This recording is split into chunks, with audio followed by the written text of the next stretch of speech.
தெரியுமா? அவையோரே கவிஞர்கள் நாங்கள் எல்லாம் வேண்டுவது என்ன தெரியுமா?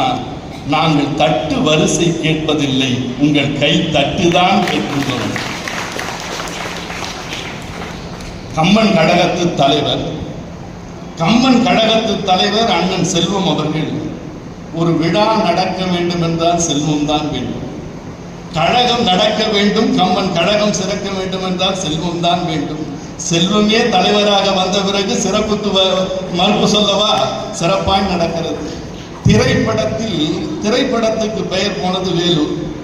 ஏன்னா பராசக்திங்க தான் எடுத்தது. திரைப்படத்திற்கு பெயர் போனது வேலூர். அந்த வேலூரில் இந்திய வரைபடத்தில் சேர்த்த பெருமை விஐடிக்கே சேரும். தாயினும் பரிவு காட்டும் தனிக்குணம் கொண்டவர் நீங்கள். கண்ணை இமை காப்பதை போல் கம்பன் கழகத்தை காட்டி வரும் தலைவர். இரும்பு மனதையும் ஈர்க்கின்ற காந்தம் நீ. உயர்ந்த மனத்தாலே ஊரெறிய சிறப்பு பெற்றாய்.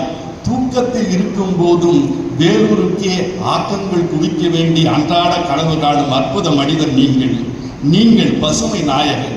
எல்லோரும் செடியை நட்டுவிட்டுத்தான் மரம் நட்டதாய் சொல்லுவார்கள். நீ மட்டும்தான் தமிழகத்தில் மரத்தையே நட்டு வைத்த ஒரு மகத்தான தலைவன். நீ மட்டும் சென்னைக்கு செல்லும் போது கோடம்பாக்கம் வழியாக சென்று விடாது. நீ சென்னைக்கு செல்லும் போது கோடம்பாக்கம் வழியாக சென்று விடாது. சில இயக்குநர்கள் உன்னை ஹீரோவாக ஆக்க காத்திருக்கிறார்கள். நீரின்றி அமையாத உலகு, வள்ளுவன் சொன்னது. ராஜேந்திரா, நீரின்றி அமையாத உலகம் என்று வள்ளுவன் சொன்னது. நீரின்றி அமையாது கம்பன் கழகம் என்பது புதுமொழியாய் சொல்லுவது. முல்லைக்கு தேர் கொடுத்தான் பாரி, மரம் நடு விழா நடத்து. வெயிலூருக்கே நிழல் கொடுத்த பாரி, நவீன பாரி நீதானே. அண்ணன் சோலை அவர்கள் சோலைக்கு வராத கவிஞர்களே இல்லை. சோலைக்கு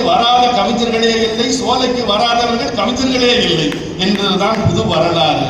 அவர் சொல்லுக்கு மட்டும் சொந்தக்காரர் அல்ல, கல்லுக்கும் சொந்தக்காரர் தான். அதனால் தான் அகலியை எனக்கு கொடுத்திருக்கிறார். அவருக்கு என்னுடைய வணக்கம். இப்பொழுது புரிகிறதா?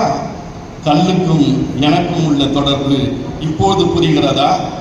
அவையோருக்கு அற்புதமாய் பட்டிமன்ற பாவலர் அவர் ராமலிங்கனர், பட்டிமன்ற பாவலர் அவர், நகைச்சுவை நாயகர் அவர். கம்பன்